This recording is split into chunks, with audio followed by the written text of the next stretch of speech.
You got it. We are recording now.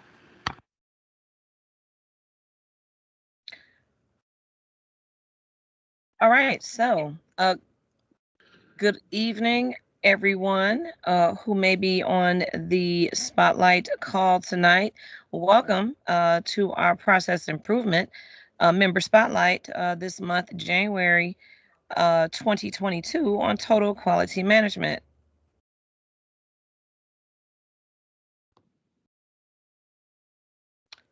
By the way, I am Monique Lake. Previously, I have been a communications director for the Process Improvement SIG, but due to unfortunate circumstances, had to get off the board. However, I am back today as the featured interviewer for our guest speaker this evening, and very, very happy to be back.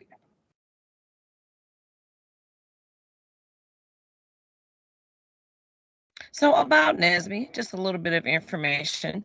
Founded, of course, in 1975, the National Society of Black Engineers, one of the largest student-run and governed organizations in the United States. And of course, we are also international. Over 24,000 members and many hundreds of chapters in the U.S. and abroad. And of course, our mission, which we all know by heart, I'm sure, to increase the number of culturally responsible Black engineers who excel academically, succeed professionally, and positively impact the community. And we are, of course, in 6 regions. The mother region, Region 4, which I happen to be a part of.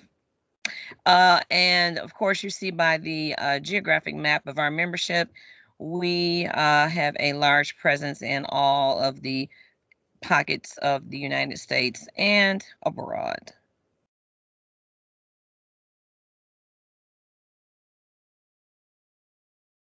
And our special interest groups, also known as our SIGs, they are signature programs in NSBE to link technology and policy and promote technical excellence amongst NSBE graduate and technical professional members. And some of those interest groups are listed on the screen: aerospace, energy, entrepreneurship, environmental engineering, healthcare innovation, information technology think tank, intellectual property, process improvement, public policy, transportation, and women in science and engineering. Our vision is to be the premier organization for development and application of continuous process improvement via its talent, tools, and expertise. Our mission, there with the 4 bullet points: to build a presence as subject matter experts within the various industries with regards to process improvement, to ensure that members leverage the latest industry tools, to partner with organizations and expand the presence of the Process Improvement SIG, to serve also as a consulting arm for NSBE as an organization. And of course, the following bullet points include many of the areas in which are featured in our monthly spotlights: operations and manufacturing, continuous improvement, quality professionals, business strategists, project and program managers, agile scrum professionals, ISO, ASTS internal auditors, Lean Six Sigma belts, consultants, internal and external, and also entrepreneurs. With pleasure this evening, I would love to just quickly introduce our member spotlight speaker for this evening, Mr. Brian Lamar Jackson. And we are in for a treat, audience, because he is such a wealth of knowledge of NSBE, the SIG, and also his area of expertise, total quality management.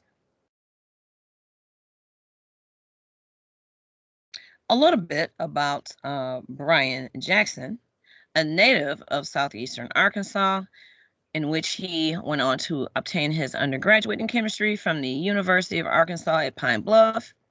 He then went on to get his master's degree in quality management system from the National Graduate School of Quality Management. Recently, an MBA from Kenan-Flagler Business School at the University of North Carolina. Brian has a wealth of a background from companies such as Eli Lilly, Baxter Pharmaceuticals, Corning Incorporated, and United Technologies. Early in his career, he served as a quality representative in pharmaceuticals, to a supplier quality role in automotive, and into a corporate quality leader. His mid-career moved him into operations management and telecommunications, and then into program quality management within aerospace industries. During the recent years, he has held responsibilities of quality directorship in aerospace and firearms for Colt LLC, where he eventually became the interim vice president of quality. He currently works for Eaton Corporation as their quality system and supplier quality engineering manager. Brian believes that when you have transferable skills, the only thing that can hold you back is the inflexibility of your mind. Very, very true. Serving others has been a passion of Brian since his early college days. He has spent numerous years helping underserved minorities through his work with the National Society of Black Engineers, where he has served in many capacities at chapter and regional national stages. This desire to serve has led him to become the organization's professional national chairperson and is now the executive advisor to the Process Improvement Special Interest Group. He also believes that adaptability coupled with aptitude has the ability to unlock many doors if you are only willing to knock. And let us welcome Brian Jackson. Thank you very much, Monique. So to begin this interview, just quickly, I know I went over a lot of the prior information, but I would just like for you to just state your name, your position. Of course, we know you work at Eaton, and your industry of expertise. Gotcha. That last one is going to be a litany of lists from the previous slide, but Brian Jackson sit here in Los Angeles, California, working for Eaton Corporation in our aerospace sector. So I spent time in pharma, automotive, a little time in consumer goods with Corning doing glass work for vehicles and also for television screens and on to telecommunications. And then working at Eaton during my first stint, working in hydraulic products, then moving over into aerospace with United Technologies. I did actually take a stint away from corporate America twice. One actually early in my career, becoming a store manager at a Radio Shack, which was a very interesting pivot. And then also after leaving United Technologies, I actually went and worked for an NGO in business development before I went on to get my MBA. And then from there, have spent the last couple of years in aerospace, in the aerospace sector. So. Awesome. So Brian, tell us, how did you get into this line of work? So initially, I interned from a NSBE conference, I think in Indianapolis. Ended up lining up a job with Eli Lilly, and I interned as a supplier. I mean, as a chemical engineer. My degrees in chemistry. So the internship went very well, but they could not bring me into the company as a chemie because I only had a chemistry background and was minoring in mathematics. So instead, they made a pivot initially in my career and put me in the quality sector, working on diabetes care products. So I was the quality sign off for release of diabetic care products to the market. So all the insulin that was being made in Indianapolis, I got a chance to be the quality sign off on that product before it went out to people who needed it. Wow, very, very interesting. Our next question, what lessons have you learned along the way in your respective career and changes and different pivots that you have come across the years? So I think quality is unique. One of those skills that actually doesn't really change depending on industry, other than the jargon that people use.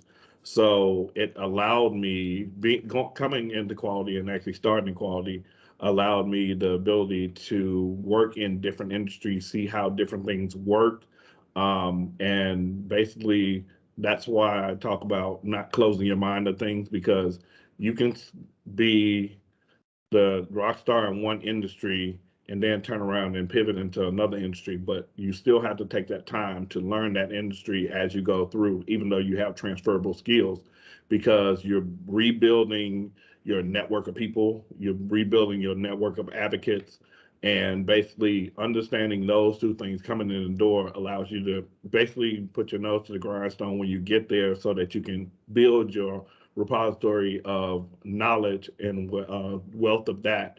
And then from there, you could take your career wherever you wanted to go. Awesome perspective. I can tell that's why you are also such a great mentor to others, because you have a lot of experience to share with others and help them along their way as well. So that's awesome.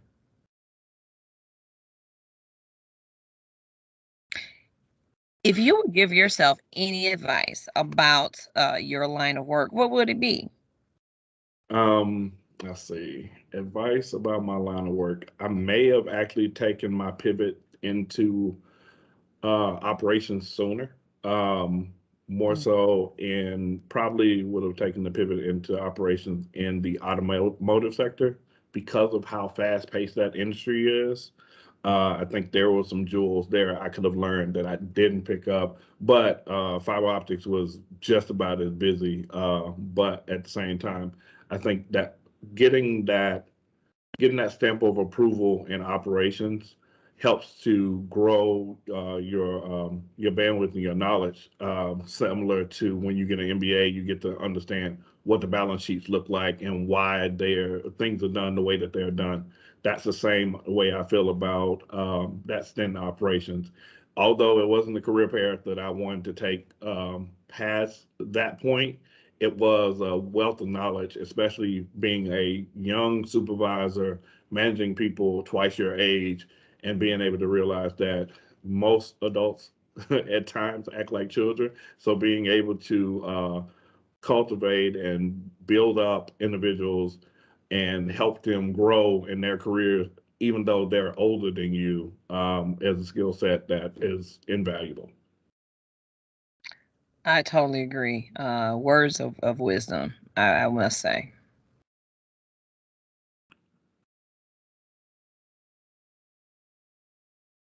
Our next question: in what ways did process improvement certifications impact your career in healthcare innovation? So yeah, I actually started in healthcare, so this actually works as a question. So the initial certification I got when I was actually at Eli Lilly, and it helped me throughout my total career, was problem solving. So understanding how to frame a problem, how to understand what are you trying to solve. So basically, if you understand what you're trying to solve, you know who you need in the room. Once you can build a team of who you need in the room, then you can take there to understand what is the process that you're actually looking at and trying to solve, and where did it go awry. Once you can hone in there, that's when you can use your different tools like your Ishikawa, where you actually do your five whys, or you basically try to break out things to understand what different um, what different variations happen in the process that you're working on that cause the problem that you're trying to solve. Using a systematic way of solving problems allows you to get to a solution sooner, and it also allows the people that are working with you to be able to follow you down that path, because if you're just spitballing and throwing ideas against the wall, that's not gonna get you far, and it's gonna frustrate the people that are trying to actually work with you. So And I think those nuggets of knowledge can also be used in any industry in which you correct. have to solve problems and come up with viable solutions that have a positive impact on the company's bottom line. And that is, in the end is what, you want to achieve. So that's very, very good knowledge there. So what do you believe your greatest contribution to your area of focus has been? Let's see. I think one of the most impactful projects I worked on outside of, starting in diabetic care product, which, you saw the effect of that every day with people that actually took the medicine and actually got, were able to sustain their lives. But also, when I worked for United Technologies, when I worked on the Gear Turbofan program for the launch of that program, I was responsible for the pre-production approval process, which is called PPAP for those that are not in automotive. But those transferable skills that I had from automotive were needed in aerospace because their structure wasn't as sound as the structure for that automotive used to crank out all the different models and different things they did. So I got a chance to travel the world, visiting suppliers and the Netherlands and England and France and China, and basically was able to take those skill sets that I had to help other companies employ those into their facilities, taking a team of subject matter experts into their facilities to evaluate how they were doing their work and then try to find out ways to fix those things that were broken, but also to see what other valuable processes they had that could be shared across the industry to help that program launch successfully, which it did. Great. That is very, very good to share those contributions with others to help them along their way.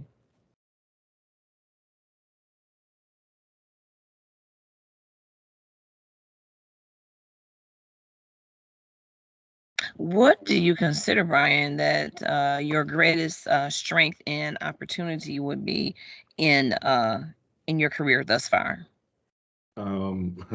It may be the same thing, and that's patience. I think one of my greatest strengths in being able to do what I've been able to do for the last 20 years is being able to understand and be patient as I learned a new skill set or was able to go into a new industry to be able to affect change. Um, but also my patience with being inside that organization and not seeing where I could potentially grow inside of that entity was also probably my greatest opportunity. So, although I was able to pivot to a lot of different companies and gain a lot of knowledge from a lot of different industries, when you go into an interview with someone and they see you've worked, at this plethora of different places, the first thing that they worry about is, are you going to be a person that's going to stay with us? Right. So that brings about the opportunity part of it. But at the same time, when I came into the door, I had all these different experiences from all these different companies, which actually are situations that they deal with on a daily basis, regardless if it's automotive, if it's hydraulics, if it is aerospace, or if it's firearms. We all have problems that we solve in different ways in different organizations. And understanding one other piece is understanding the culture of the organization that you're in. And by doing that, you learn and figure out how you need to operate. Because it's not so much of wearing masks to work, but it is learning how to effectively navigate the inside the organization that you're part of and to do that strategically, not by happenstance, but actually by taking a look at how the landscape plays out. Because there was multiple times I've worked on projects and there's this silent person in the background that's actually orchestrating everything that's going on, but nobody knows that that person is basically the Mhm. the power of a certain movement. And once you can actually get in and understand that, and that takes patience of watching, understanding, and working with people to figure out how things are done, you can actually find out how they were able to maneuver the way they are, and then also get their buy-in when you're trying to make a change, so that you don't meet the opposition that other people before you who probably had the same idea were not able to get through. Wow, that was a lot of important information that I think many of the individuals who see this interview probably need to hear.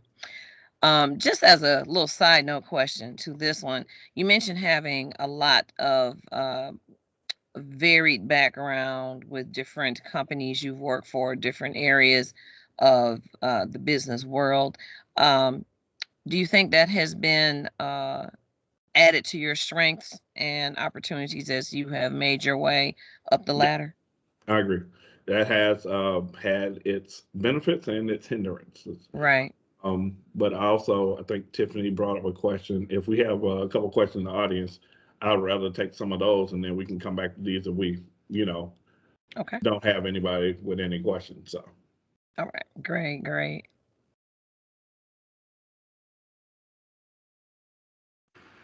Oh, there aren't any questions in the chat so far. However, if anyone would like to be recognized to come off mute, you can raise your hand and we will give you that feature so you can ask your question live. But do feel free to ask any questions in the chat. All right. Thank you, Tiffany. all right. So we can go to the next question unless we got a hand. So briefly, Brian, how did you get involved in NSBE, and in what ways has the organization helped you to elevate your career process? All right. So yeah, I Loaded like question. that. Yeah. So when I was at University of Arkansas at Pine Bluff, and it's funny how paths cross. There was a regional chair, collegiate chair, by the name of Strata Patton. Um, and there was not a chapter at the University of Arkansas, and he had a conversation with my advisor at the time, Dwayne Jackson, who was actually had the same namesake as my brother that went to school together. But so we had a conversation around, hey, we got a lot of chemistry majors, we got a lot of science majors here. It'd be nice to actually start a chapter at the university. So I took it on as my personal mission to get the chapter started. And actually, the individual that uh, charged me with that task was actually gone the next year when I actually went about trying to get it done. So I'd worked with Dr. Charles Colin, who was basically became my mentor and also the advisor for the chapter. And we worked and we got a group of about 25 together and we got a chapter started. So our initial focus was, hey, let's get people to national convention, get them exposed to companies, get them jobs, and keep it moving. So the funny thing about it, that first year, that whole 25 went. I think out of the 25 we took, 15 to 17 of them came back with jobs. So it then became this buzz around campus that, oh, you can go get in this organization and find you a job. So I think the next year we brought 60 to conference from our university, and then we also partnered with Dr. Jackson's chapter at Henderson State University. So collectively, between the two of us, we brought 100 people. So we went from 25 people to 100 people, and we're able to actually bring that group of people to conference. They got jobs, and then when I um, left my collegiate ranks, I was working at Eli Lilly, and then I think during that year I worked at Lilly, I had 6 managers in that one year because the area I was in got hit with a 483 from the FDA, and basically we had to turn things around, or they were going to basically take over the facility that we're in. So I was ready to get out of Lilly. I was like, well, I got into the work environment through NSBE. How about I pivot back into NSBE to see if it can help me make a change? So I met a friend of yours too, Carol Sanders, who basically said, "Hey, the only way you're gonna try to use us to get a job is you come over here and work." So came in, became the student alumni liaison, And actually, that work ethic, along with the stuff that I learned from school, got me into um, other different opportunities in my career. And then I later on went to work for Carroll in automotive, making the pivot from pharmaceuticals into automotive. So I think it helped me get a job. It also gave me a network of individuals that I still lean upon, talk to, work with, mentor, along with being mentored by, to actually propel my career. Awesome. And definitely, anyone that knows you knows that you have consistently done a lot for the organization and has also benefited. So that is a wonderful thing. Yeah, and I think we got 2 questions in the chat. I think I saw. Hey, yes, Brian. So I'll read this first question, and this is, of course, after learning about all of the certifications that you can earn by becoming a member of the NSBE SIG. The first question is, how has your MBA helped you in your career in quality, and would you recommend any other certifications? Okay, all right. So before I got the MBA, I had my problem solving certificate. I had my green belt. I had my ISO and AS certification before I did that. What I learned when I actually took that small stint of being a director and a vice president inside my organization, I realized that there was some business acumen that I was missing, or an understanding around how decisions were being made in the boardrooms that affects especially quality. So the thing about quality inside of an organization is it's relationship, and it's also senior leadership ownership, because the things that a quality organization needs to be able to get done, they actually need to have the buy-in from senior leadership to make the judgment calls that need to be made over the bottom line sometime. And having that understanding of business acumen when you go into having those conversations with those senior leaders who are looking at the bottom line, and being able to translate your needs on the production floor, or your needs from oversight and advisory capacity as a quality representative inside the organization, being able to transfer that and talk their language helps you to be able to get things done that I couldn't have gotten done before having my MBA. And as far as other certifications that I would suggest, with utilizing different certifications from ASQ, I think are beneficial because they are recognized across industry. So they are transferable. That means I can take my certificate with me, and they don't have to worry about it being branded for Corning or branded for Eaton or anybody else.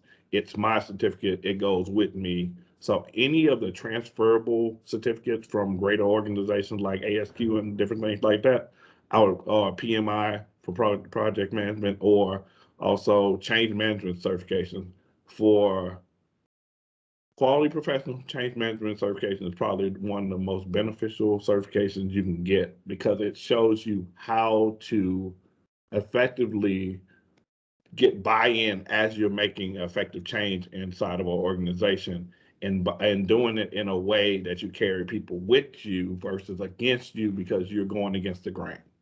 So All right, and the next question is, what's your most used transferable skill?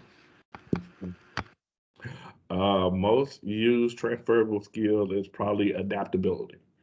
And what I mean by that is understanding the landscape around you. That's why I talked about understanding the culture of the organization that you're in, because the way you went about doing something in one organization doesn't mean that you can get away with doing it that same way in another organization.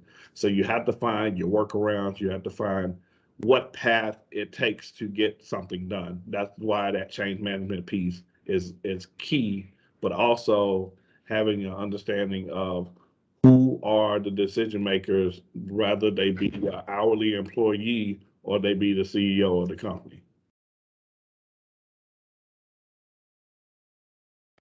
All right, that's all of our questions in the chat for right now. If you guys have any additional questions, please type them in the chat or raise your hand and we'll get to them. Right. And that was next. So, did we do it? Yeah, we did this one. So, all right, so to all of the attendees, the floor is open for any questions that you might have. If you like, you can just raise your hand and come off mute, or we'll get you off of mute. But if you'd like to type them in the chat, feel free.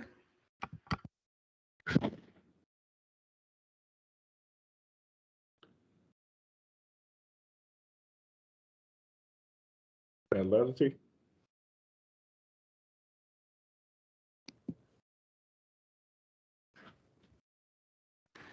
All right, and we have one question. I believe this is, and I don't want to mispronounce your name. Last name is Uyghur, but you are off mute, so you're welcome to speak.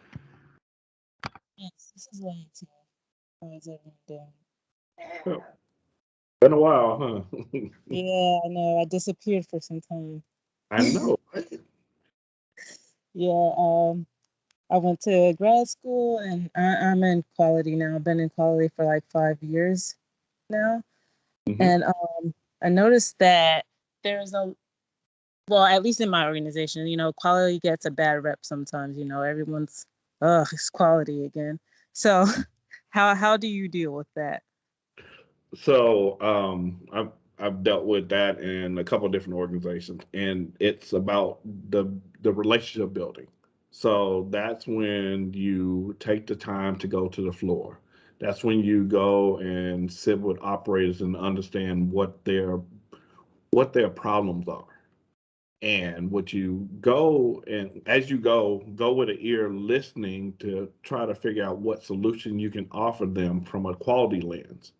And the thing about it is that you're in quality, you're not there to be the police, but you're there to help people not make mistakes that they'll pay for later. So you have to be able to show that I'm stopping you because if you do this, this is the ramification of someone dying, plane falling out the sky, a car running off the road, and it's sometimes helping people understand how shortcuts cause them problems or cause problems to the customers that they're willing to serve when they come in to work every day. So it's also understanding who that individual on the floor that don't say much that basically runs the floor. Understanding who that person is and getting their ear. Mm. Thank you. And thank you for that question. Georgette has a comment in the chat. So, for those of us who might not be familiar, she states that you mentioned the PPAPs earlier. Mm-hmm. Could you let us know what those are and how Okay. you get one of those? So, gotcha. All right. So you see the result of them every day. You ride in your vehicle.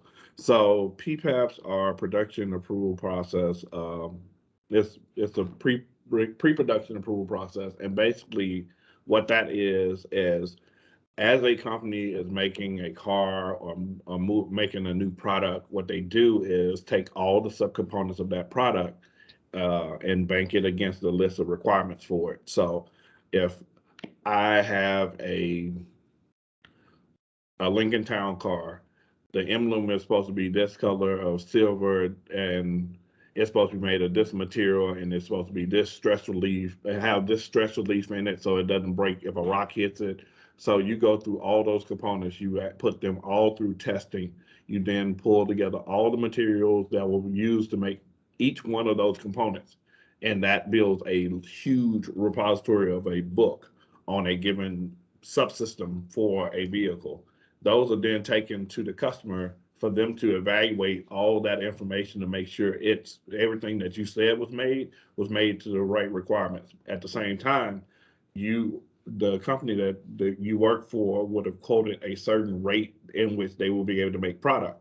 someone comes out to actually review that rate to watch you produce product to see if you can make that product at that rate without a subsequent large number of failures along the way, so that you, when production ramps up, that your process is built in and tuned in enough to where you can meet the rates in which they're about to launch and build all these vehicles. So PPAP is a combination of process evaluation, documentation, testing, and a whole litany of different other things that goes together to approve products in a pilot phase, in a pre-production phase, and then in a production situation, so that you can make sure that all the things that you did along the way are transferable when you're in mass production of product.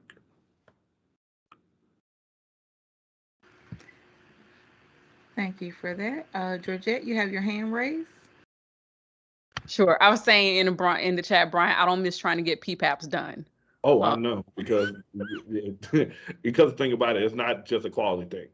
You work with program managers, you work with vice presidents, you work with directors, you work with all the different business stakeholders inside of a business when you're going through that process. And they all have to buy into what you're trying to get done. So Yeah. it is people management and process management. Yes, I was tortured by PPAPs quite often at Carrier. So, I mean, I know this about you, but as much as you are not the biggest fan of project managers, how valuable do you find those people or that skill set, even though it's not one of your favorite things? So I will say they are the bane of my existence, but also the salvation of my existence, depending on how well they work. So when you are in quality, even though you look across a litany of different avenues to get things done, sometimes it takes someone that actually has the bigger picture, the whole bigger picture in mind, and how that needs to kind of flow and how it needs to be taken care of, to have those background conversations with the vice president to say, hey, we got to go about it this way, because the individuals that are doing the work can't always be also the advocates for that work. So program managers, project managers, all in kind, help that work to get streamlined and done well, especially those that are worth their salt. Those that are not worth their salt usually are roadblocks that you have to find a way to work around. So that's why I said they're both salvation and help.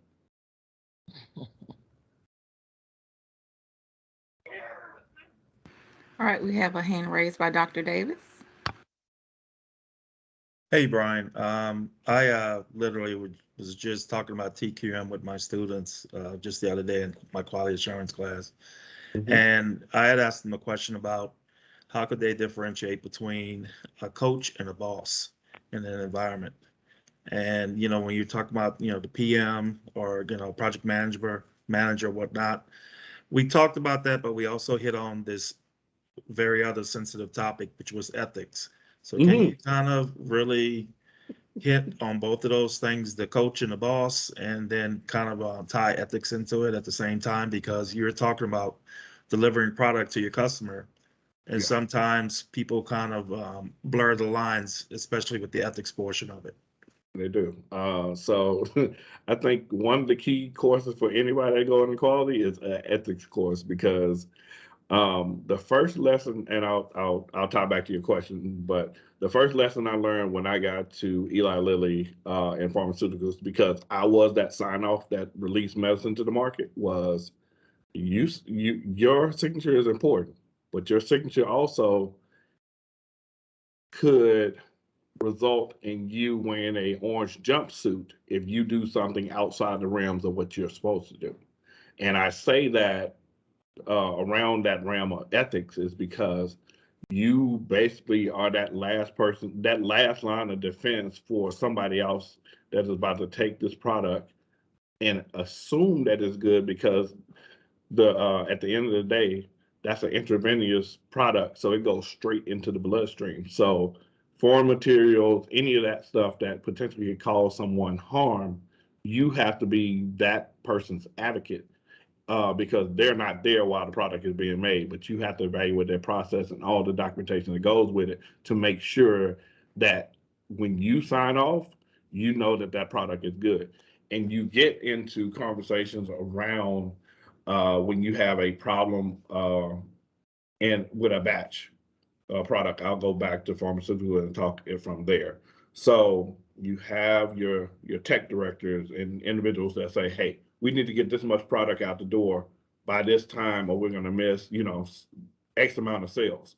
At the same time, if I have a problem with a subsequent set of product, it is my job and my responsibility to hold that product to make sure that I have a good sense of what was done when the management of that process was being done, was being executed, so that I am not releasing something that subsequently hurt individuals that are taking it.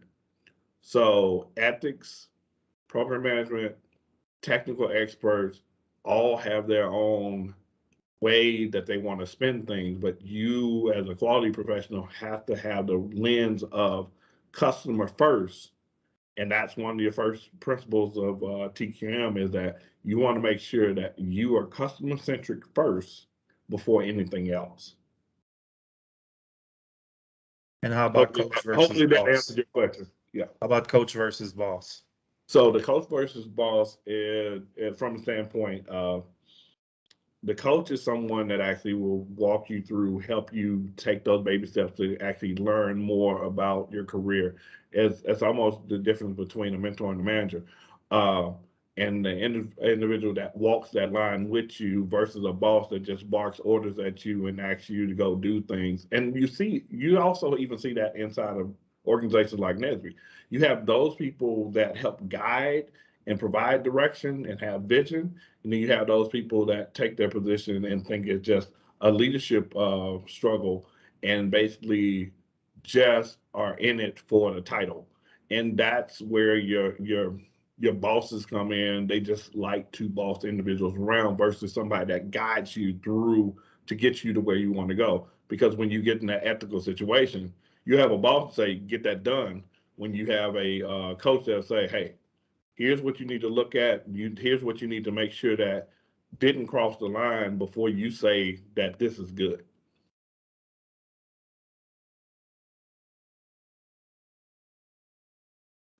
Thank you. All right. We had one more question in the chat. It says, and it's from Nick. It says, is there a career goal you're hoping to reach before retirement? So I think I had this conversation with a mentor of mine years ago. So if you asked me when I started my career, what did I want to be when I grew up? I would have told you a vice president of quality. So since I've done that, I got back into this whole mindset of now I need to rescope what the heck I want to do with the rest of my career, because I did that in the middle of my career. Now it's, do I do it on a bigger stage? Do I put myself where I can help other people get to that stage? So it's one of those situations where I'm resculpting that as I go now. So I'm having that conversation with my internal mentor at the company, trying to figure out what I want to do next. Because when I met the original goal I had, so now it's trying to figure out what does reshaping that goal look like. And to me, right now, it looks like being able to help others get to where I got and using the skill sets I have to help others. All right. And I believe that Dr. Gray, you had your hand raised, and then we have an additional question in the chat. Okay.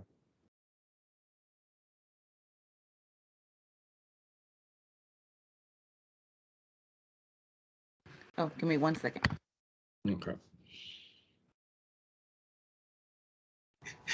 Thank you. I was just about to chat that I can't unmute. Thanks for all of your commitment to NSBE as well as the PI SIG.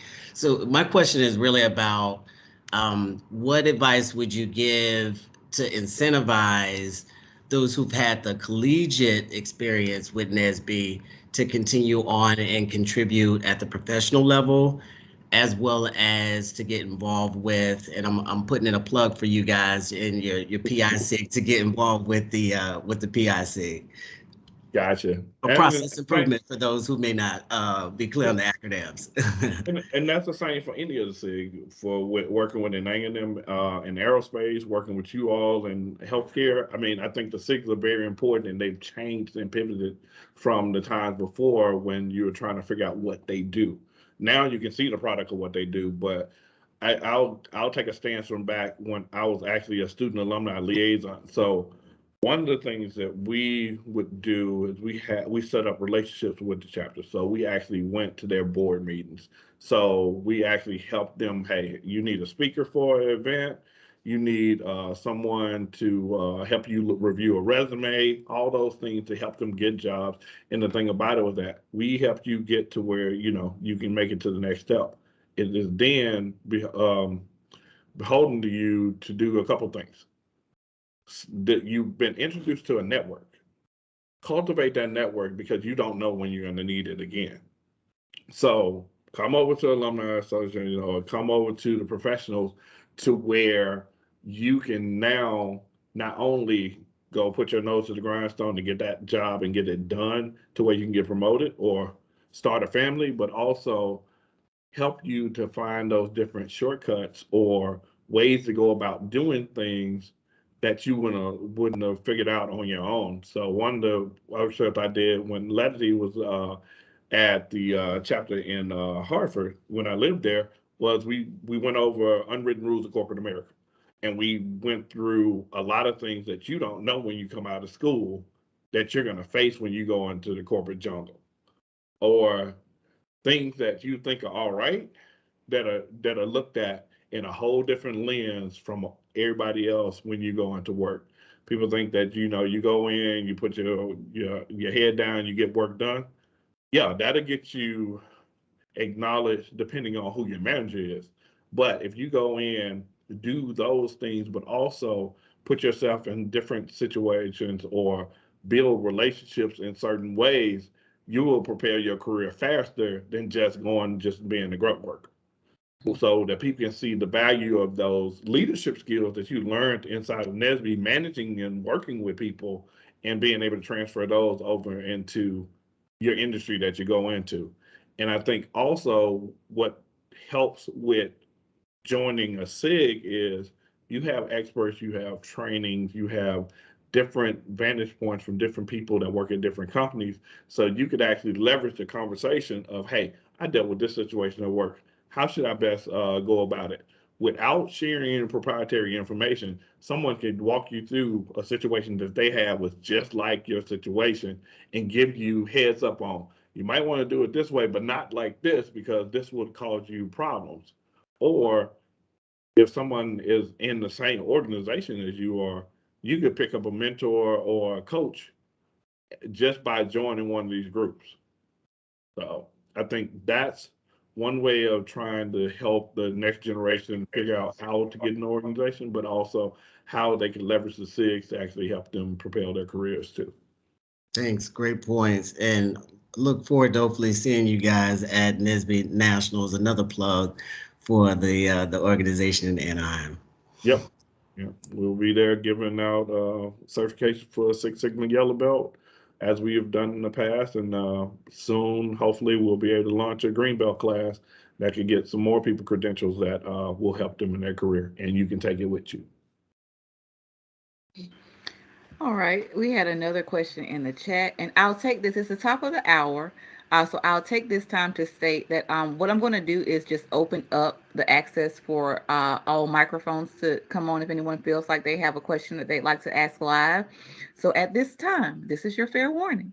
Go ahead and place your phones or your computers on mute, and we'll go ahead with this question here. This is from Camila, and the question is, what were some key leadership skills you leveraged from your experience as a national professionals chair?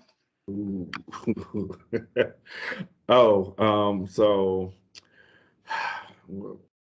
I got to preface this. So I became chair in 2009, 2010, right as the economy was going through the tech bubble burst. So the first meeting I went into was, we got to slash everybody's budgets in half. So I think so the first skill set was negotiation. So, and I say that actually with having the aerospace SIG actually permanently etched into my lens when I had to have that conversation, because this was the initial year of the aerospace conference. Also, we were taking national convention to Toronto. So that means all of the all the companies that were with the military could not participate in convention. Um, Also, most of the aerospace companies also were not able to participate in convention going over into Toronto. So the aerospace conference was a way for us to still have those individuals and those companies still tied into the organization financially, so that they didn't lose those dollars that they had allocated for NSBE. But at the same time, I had to sell that idea to the leadership of the organization so that I was able to maintain that budget. One benefit I had was the fact that at the time, Robert Howard was a great salesperson when it came to raising money. So I think he had maybe a $250,000 budget. He was able to bring in a whole litany of money that tied to that conference, but it wasn't just that. He was able to bring content. So they had a 200-page white paper that actually was produced at that conference. They had experts from all over the place, and it was of value. So that first skill set would be the ability to negotiate, but also to learn how to assess a situation before diving into it. So having COOF, brevity, and also humbling oneself in a situation where, because at that time we had no vote. So if I saw an initiative that was being proposed on the NEB that I felt should or should go a certain way, I had to build a relationship with the regional chairs that were college students and other individuals, as they used to call it, the M block, the membership block, because it's 6 votes if they all vote together, and if you tie in anybody else that's tied to them, you basically could help push a initiative through. So building and being able to leverage relationships and being humble, because I'm a grown up that's actually having to leverage relationship with college students that actually have more power in the organization than I do. So that comes with a swallowing of a whole bunch of gumption and different things to get that done. But at the same time, we were able to do it and do it effectively.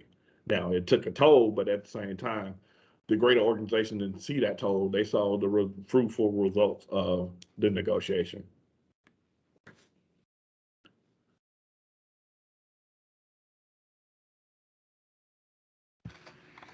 All right. Just once again, everyone's mic is accessible now. So if you want to come off mute, feel free to raise your hand and ask any questions that you might have. And we'll continue with questions.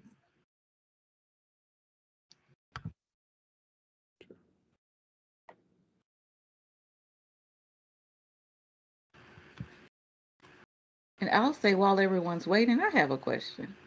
So, so you spoke to, especially with your extensive resume, you spoke to lots of transitions within different companies, different industries as well.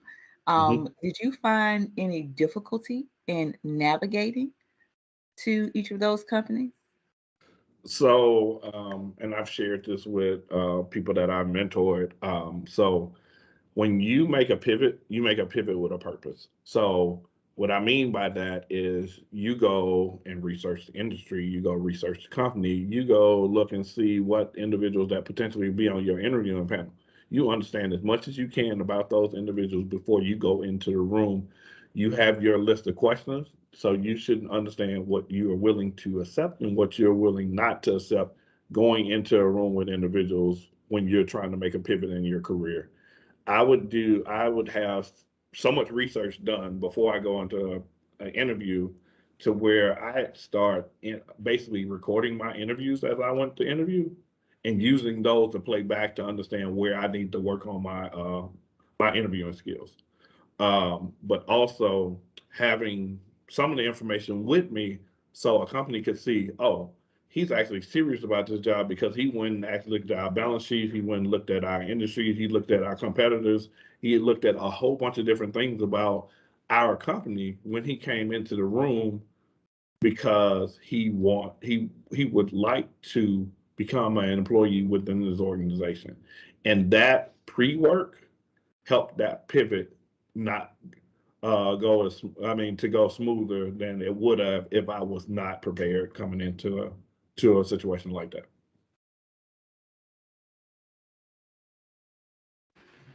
Thank you for that. Just once again, the floor is open for any additional questions. Let's see who I know in here. Oh, I see Kathy. I see Nick. I see Takia. Josh, I already asked the question. Georgette did too. So, I mean, a lot of the individuals in here I think I know personally. So, it looked like Nick typed on something.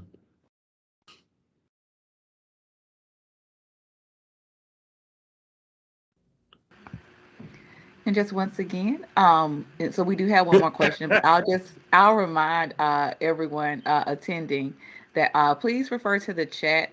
There is a post-event survey that we will ask you to fill out. And then there are also registrations for our upcoming events. Our STEM Innovators events are going to be returning this Black History Month. So those links are also posted. Thank you. So the next question from Nick is, what's your best dish to cook? Look like he got some inside information now. Oh my God. I post food I cook on Instagram. So I would say my gumbo dish is probably the best dish I cook. But I see Ananga coming with a question too. So All right, and I think Georgette has her hand raised. no, Georgette is saying that my greens are better. So Well, I haven't had the gumbo yet. But no, my question was again, like, because we kind of peer mentor each other. I know this reason. I think you hinted on it earlier, but you got your MBA after you are a director, right? mm-hmm. So what was it that you were missing which led you to get an MBA? So for those of us that don't know, Brian and I are kind of school junkies. So and I know why we got our MBAs for the same reason, even though we were at different points in our career. But if you could maybe elaborate, like, yes, you had been a director, and usually people get their MBAs and then they ascend to director, and you kind of did it backwards. But explain to people why you went and got your MBA. So like I said earlier, it basically was more building that business acumen, but also some MBAs hold power.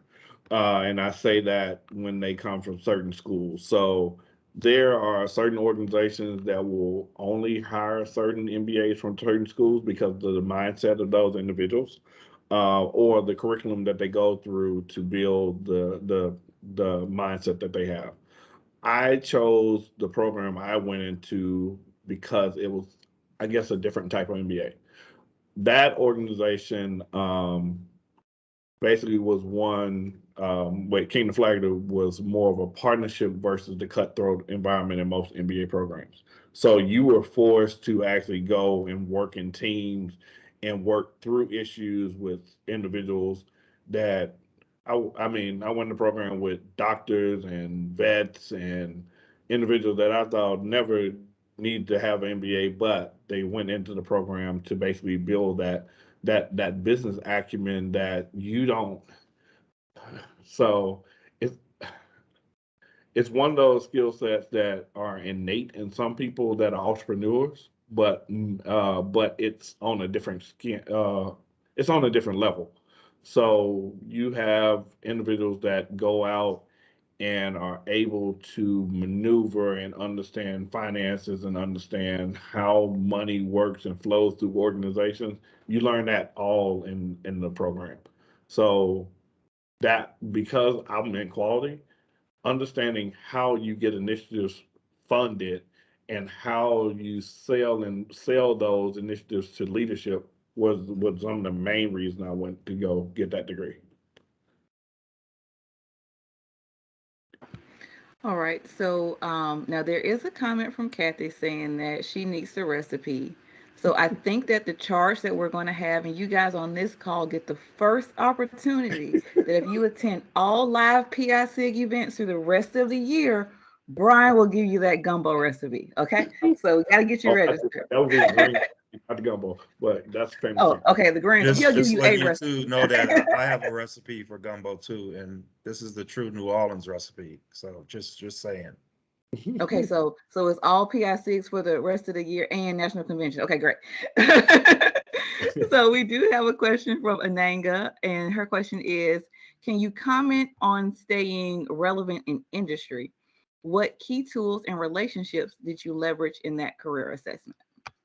Gotcha. All right. So, actually, this is one of the benefits of my MBA program because I probably took about 10 to 12 different career assessments, looking at different skills, looking at different strengths, looking at different weaknesses, looking at how I leverage relationships, how I actually manage people.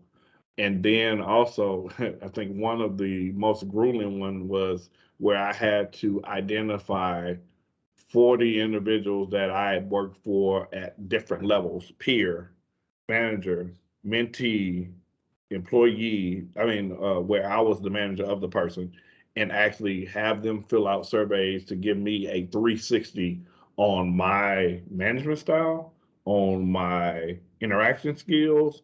And it's one of those eye-opening things that helped me to see where my strengths and where my weaknesses were and how to utilize those to my benefit versus my detriment.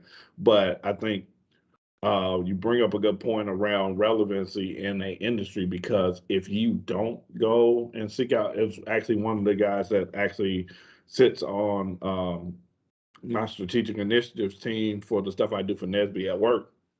It always talks about the fact that if you're not reading, if you're not finding a way to figure out the next industry or the next change that's happening inside of your skill set, you're basically setting yourself back 5 to 10 years in your career.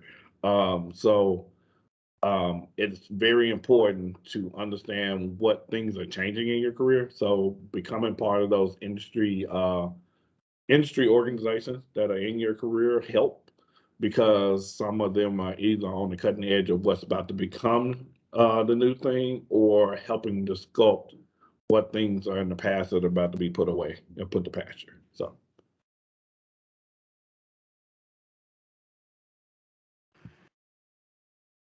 All right, thank you once again. One additional question from Ananga reads, given your tenure with the society and your experience in the MBA program, what are the top 4 skills NSBE leaders need to explore to remain relevant? All right. So we as NSBE leaders, and I say we because everyone in here at some point in time, if it's a committee, if it's actually working under someone, this is a servant leadership organization. So everyone at some point in time is a leader in their own right. So the servant leader mentality is one of those pieces. Adaptability and understanding of the landscape in which you play is very key. But also understanding and knowing the value of your voice. And I say that from the standpoint of, if you are an individual that is just a recurring siren of how bad things are, you start to get a image placed on you. So even though you see things not moving in the way that you want them to, sometimes you have to leverage other people around you to share the message that you're sharing, because some people can do that in a way that can help get the things that you're trying to get done. Me and Cam have talked about this a lot, is that sometimes you can be the orchestra or the person that's orchestrating the change that you want to see go about, but that does not mean that you have to be the vessel that goes and do it. So understanding how to leverage alliances to meet a common goal is also another thing that helps with the organization and its growth, and also keeps you relevant inside the organization at the same time. And there was a follow-up question to that, and also keeping the organization relevant. Do you have anything else to add? Let's see. I would say, as we build relationship with other organizations to where they actually understand what we do and who we are, helps build that relevancy of NSBE in the industry, and also with the stuff that we do with public policy, of where people come to you to ask your opinion because you are that relevant group of experts in your space.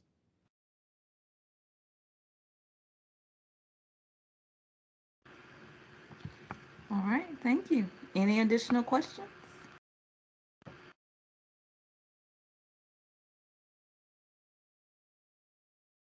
I can't see if anyone is typing, but if you would like to raise your hand to indicate that you are typing, then we could put Well, you guys on hold.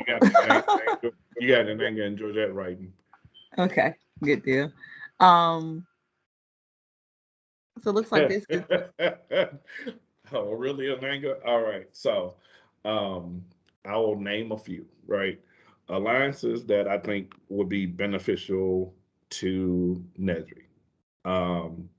So I just talked about the social portion of the organization, and having that relationship with the Black Caucus is one of those relationships that is beneficial with process improvement. The relationship that we're in the process of building with ASQ around our those individuals in our organization that actually are able to provide training for them to actually be certified through them. So it then gives us a bigger lens to go out to other organizations like the Ships and the Swedes, and even ERGs within companies, to actually offer training is another place where we can actually leverage relationships.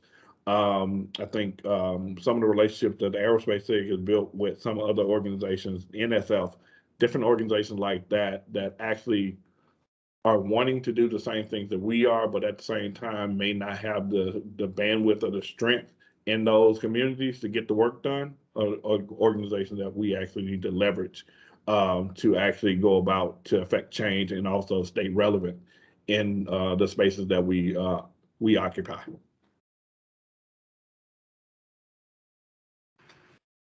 so. Here's another question, and I apologize. Could you come off mute and pronounce your name, because I do not want to get it incorrect.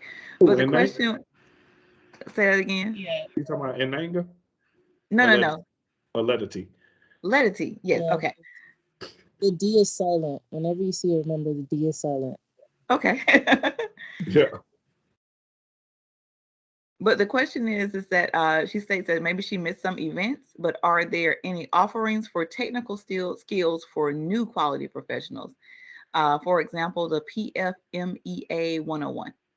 So we've given that some thought, but we haven't pulled the trigger on that one. We talked about strengths with the tech team. So, Letty, I will actually offer you the opportunity to probably join our tech team, because you have some of those skill sets also, that and some of those thoughts.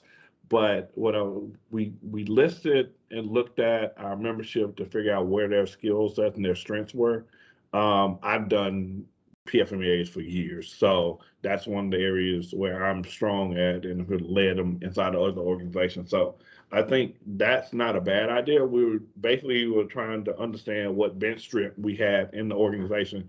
And one of the things we found is we have a few trying to serve the multitude, where we have a lot of members that actually have a lot of skill sets that we could leverage if they would come over and share those skills with the greater organization.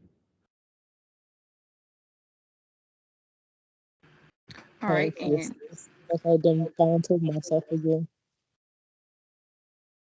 You said once you finish your degree in a couple months, you'll be on over. That's what you said. No, I'm done now. I was a Okay, 2022 graduate, so hey, I'm here. gotcha. All right, so I will and get then, that information over to Dr. Davis so that when they have their next meeting, which is next week, you can get invited.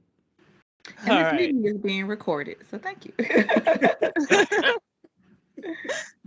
There's another question here from Georgette. How do you recommend that we build alliances internally?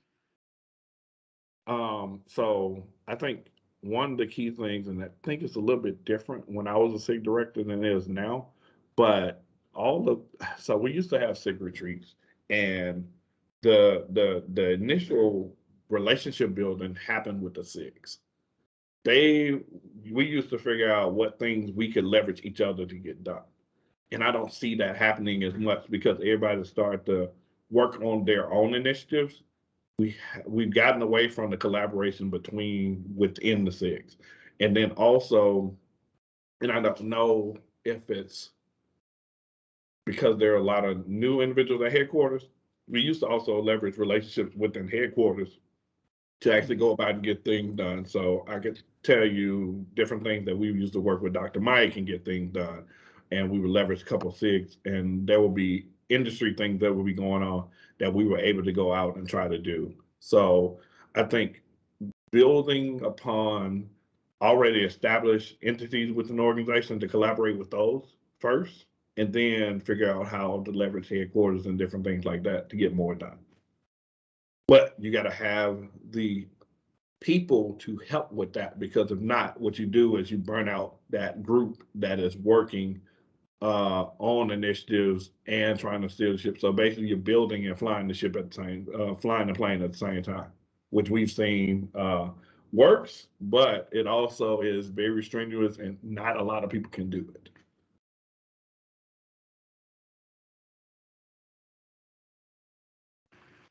I have another So question. Oh, I'm yeah, sorry. go So ahead. it says, given the nature of alliances, I'm sorry, the given nature of alliances, hold on. Given the nature of alliances that can be dynamic, do you have any fears about it? Yes. The thing about alliances is they have to be nurtured. So you can't just say, hey, I'm going to work with X, Y, and Z organization, and then only work with X organization and forget about Y and Z, and then come back to Z later to say, oh, my bad, I forgot about you. What can we do for you? You have to be strategic in the alliances that you set up, to not set up too many to where you don't have the bandwidth to work with them, but at the same time, to make sure that you're not setting up a relationship here and here that basically conflict with each other also.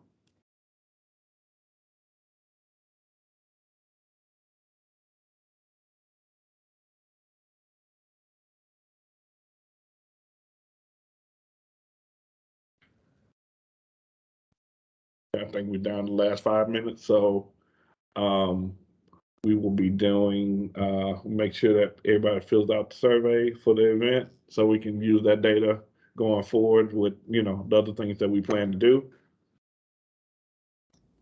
I'm gonna start charging Ananga for all these questions.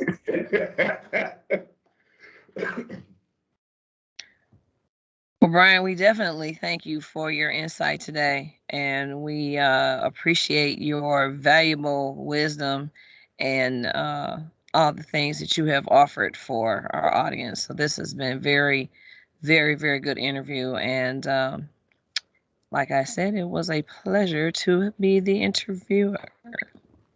Always a pleasure working with you, Mo. Always. And Nanga, could you elaborate on what you meant by career pivots, career transitions? Yeah, so in terms of pivoting in your career and also, nurturing alliances, how have you structured where to build alliances, which ones have been profitable in your experience, if you could share an example. I can tell you about a few that, well, I mean, Cam, I think Cam worked on a relationship with some organizations outside of NSBE when she was the finance chair. I think also Keisha Slaughter. So there was some some relationship we had with Ebony and some of those other institutions that we didn't leverage the best. That would have served us in a better sense if we would have had a pure strategic lens on how it got executed after those people that were able to set up the relationships were able to cultivate and grow those. And I think what we're trying to do with the relationship with like ASQ is trying to set up individuals in the organization so that they can get some wins out of the line. So it's not just the PIC and NSBE trying to manage that relationship, but when other people can see value in what they can get from that alliance, it helps us to be able to get something that gets off the ground, and then the members of the organization help grow the alliance versus a group or headquarters trying to grow that alliance.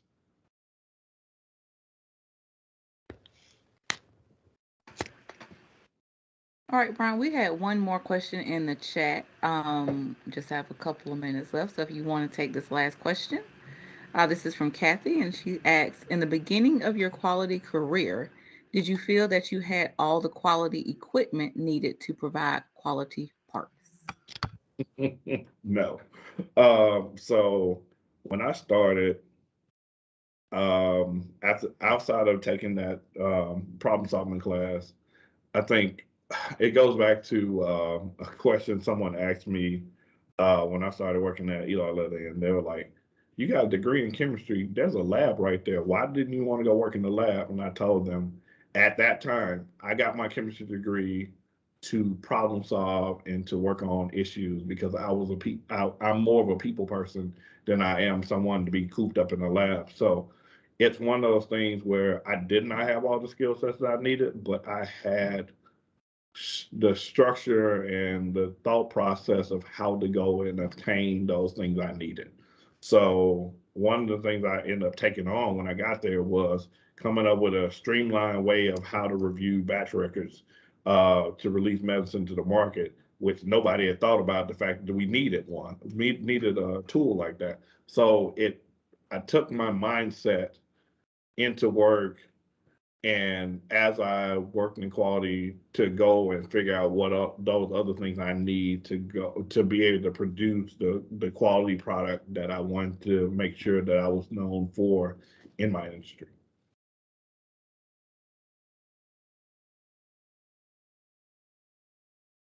Oh. All right, so I'll just state once again, and Kathy says thank you. I'll state once again that there are links in the chat, both to the survey form for tonight's spotlight. So please give us your feedback and let us know your thoughts. There are also links for registration for our upcoming STEM Innovators events for February. We will have one presentation by Dr. Charles Davis on February the 11th. And another by Christopher Sanderson on February the 18th. Both of those are Fridays, so please do not forget to join us. And I will turn this back over to Monique or Brian to close us out. All right. Thank you, Tiffany. Again, we want to just thank Brian for his time today and his knowledge and expertise.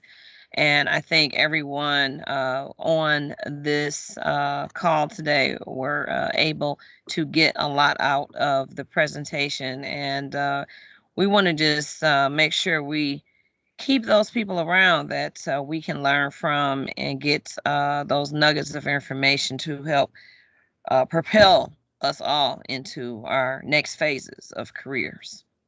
So thank you again. All right. And thank you for allowing me to be here today. It's great. No problem.